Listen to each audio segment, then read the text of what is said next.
Guys, I'm going to answer one of the most asked questions today with a full video, and it's what is the first fly that I should tie? To me, I think a lot of people would agree it's the woolly booger.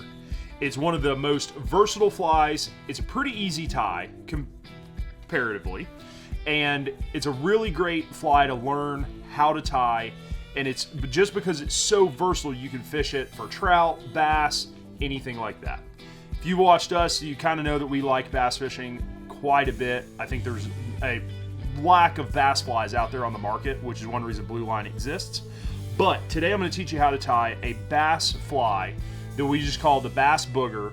It's got a little, kind of tricked out. We're going to throw in a couple rubber legs, but ultimately it's going to be a pretty easy tie for you guys. You can tie it in any colors under the sun, and it's a cheap tie. So follow along if you want to learn how to tie a woolly booger. And personally, I think it's probably the first fly that you should learn how to tie if you just got into the sport. So I already have a TP610 streamer hook from Ahrex in the vise. So that's what we're going to start out with. Step one is let's go ahead and get a bead put on there. So I've got a really heavy bead. A lot of you guys ask me about fishing with sink tips, things like that. I love fishing with a sink tip line. If you're not using a sink tip and you're just using a floating line, definitely make sure you get a pretty heavy bead on there so that it'll get down. And I'm just using a standard white thread here that has some green on it from our last video that we shot. So we're just going to go ahead and start our thread on the hook here. This is just called dressing, but we're just going to go ahead and get that thread set on our hook. You want the thread to come just about to the end of the shank or the flat part right before it starts to bend around. First step on a woolly booger is some of the magic. We need some Marabou. Marabou's really cool. It's got a lot of flowiness to it without having a lot of bulk. So it doesn't make your fly very heavy. So we've got this Marabou here. We're going to kind of get right around maybe half the width of a pencil of Marabou. I think that is going to be about right. We don't want to make our tail too long for these bass. They can be prone to short strike, especially if they're kind of being a little finicky and harder to eat. They sometimes can get picky.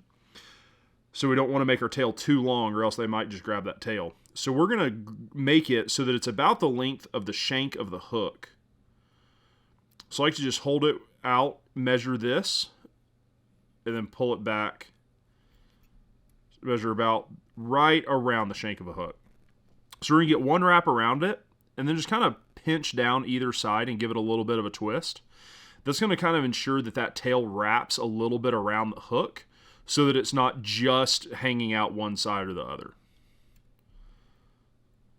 Give it a few wraps forwards. And I'm actually going to wrap up this Marabou as we want to kind of keep it with keep a body underneath what we're going to be wrapping. So I'm going to just go ahead and start wrapping this forward. So I know it doesn't look very pretty, but that kind of gives us a little bit of a little more of a base and helps us build up a little bit more of a body with this Marabou. So now we're just going to come in and trim out the top parts of it. Now remember, all of that we just did there is going to be covered. So it doesn't matter how ugly, bad that looks. There's no point in spending time to make that look pretty because it's just going to get covered up as soon as we add in this next step. Pretty much true with all flies is that you want to tie in your materials kind of in reverse if you're going to be wrapping them. So the last thing that you're going to, the thing on the furthest outside of the fly is the first thing that you're going to want to tie in. So the last thing that we're going to do on this fly is hackle. So this is actually what we call Schlapen. It's kind of a hackle, but see how the fibers really kind of stick together instead of being super pokey? So this is called Schlapen. It helps us build a little more of a body on some of these flies. So I've already got this one picked out, but I'm going to go in here and just strip out these bottom pieces with the fuzzy stuff that kind of looks like Marabou. We just don't need that in this fly.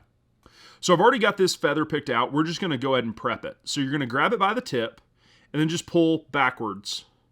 And that's going to kind of just get all those fibers going nice in the right way. And we've got this little triangle right here, and that's where we're going to tie it in at. So just get a couple thread wraps and wrap forward so that you lock more of it down. You can even wrap all the way up forwards with it just to ensure that it's not going to pull out. That's a really common problem to have, is if you can't just make a couple wraps right at the tip of it and expect it to hold. You kind of have to wrap back or forwards. Those wraps in kind of going one way or the other, what really holds something in, not wraps straight on top of each other. So we've got that tied in. The next thing we're going to tie in is called Estaz. This is a chenille, but it's just really flashy. You can find this at any of your local fly shops, or if you look in the video description, I'll have some Estaz linked below so that you can find some. We're just going to make sure that we get that core exposed. So it's kind of that little rope-looking core is what we want to tie in. So we're just going to get that tied in and then wrap forwards. We're going to stop about halfway up the shank, and we're going to add our first leg. So the next thing we're going to tie in are some grizzly legs. So I've got these silicone flutter legs. I'm going to cut one leg off. We're going to fold it in half. Cut it again to give us two legs that are right around the same length. Now we're just going to come in and tie them in. I just like doing these X wraps on top of them. That really helps just to get these legs nice and locked in and held in. Don't really worry too much right now about what direction the legs are kind of pointed or tending to go. We're going to fix that when we wrap this Estaz forwards. So, last thing we're going to do here is just get your thread right up behind that bead. We're going to do what's called a half hitch, which is just an overhand knot. And that's going to hold our thread. So overhand knot is going to hold our thread still while we set it in our bobbin cradle.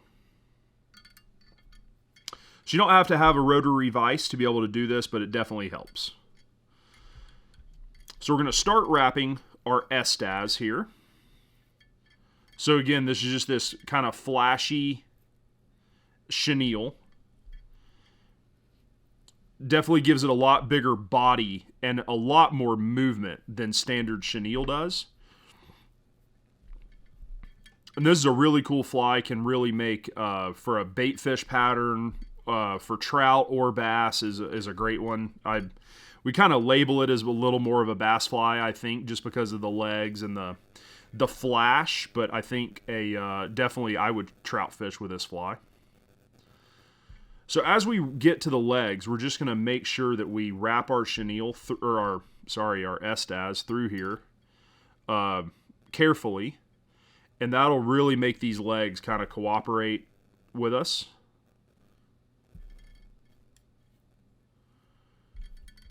Probably take just a little bit of trial and error getting that wrapped through there to make sure that those legs are kind of behaving like you want them to. We're just going to wrap right up behind that bead and tie it off.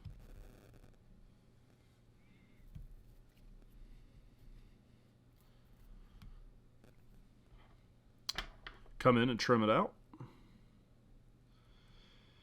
So as you wrap this Estaz, some of those fibers will become trapped. I like to have a little comb. They sell like dubbing brushes, things like that, to just kind of come in and pick this these Estaz fibers out, and that'll really help kind of build up more of a body to this fly, and it'll keep it a little more uniform for you as well, and kind of just make a lot of these fibers behave themselves as they all kind of get wrapped together with these with combing it out. So it'll really help it look a little more even and uniform. You know, like some people, you know, might like to brush doll's hair, or, you know, like might have a little pony that you brush. This is just kind of that, but for men, I think. Not that, you know, not that only men can do this, but I just think that's kind of my version of that. So now we're going to add another half hitch right behind the bead. so that we can wrap our hackle.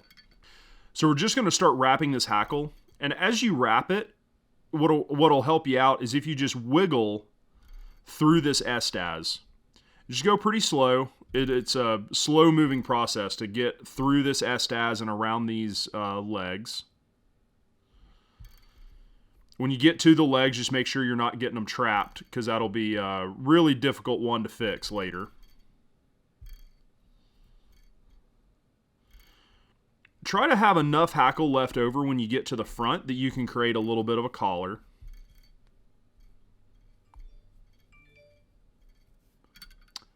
So you want to make sure that you have a little bit of a collar at the front. It just helps for the looks of things. Get a couple really nice tight wraps, and then give your hackle pliers a pull just to make sure that you got all the slack out of there before you release them.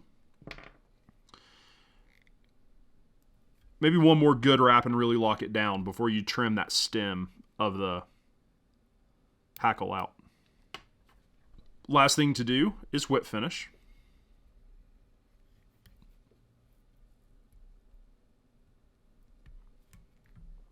If you give that a good pull, hopefully it's going to kind of slide up underneath that bead, which it did pretty good there.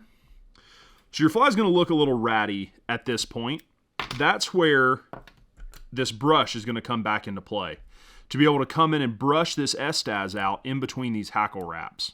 Now don't be too aggressive with this, because if you grab that hackle and pull really hard, it's a pretty good chance you're going to break it. So just go really slow in between these wraps and start working some of this Estaz back out that might have gotten trapped rearwards.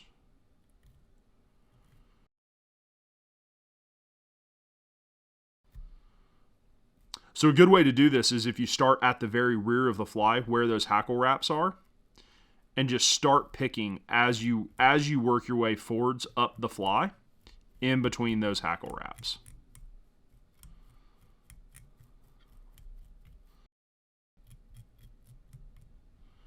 Perfect. Now that you've got that done, you can kind of just push it back rearwards. I like to come in as well with this comb and just kind of brush those fibers and the hackle together.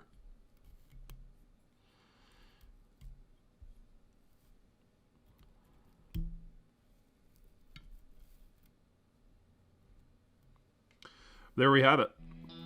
So it's a super simple tie. You can whip these things out really quick, and it's really cheap. The only things we had were a hook and bead. The only materials were Marabou tail, Estaz, Hackle or Schlapen, and legs. So you can tie these with a ton of different colors, any color under the sun. Color combos you can come up with. Another one that I really like would be olive and brown, with olive Estaz and a brown hackle wrap, with either some olive or brown legs.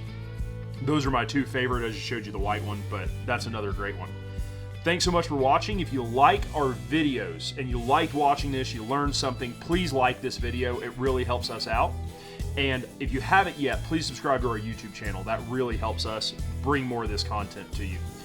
Other flies that you want to see us tie, please comment those below. And thanks for watching. We look forward to seeing you on the water.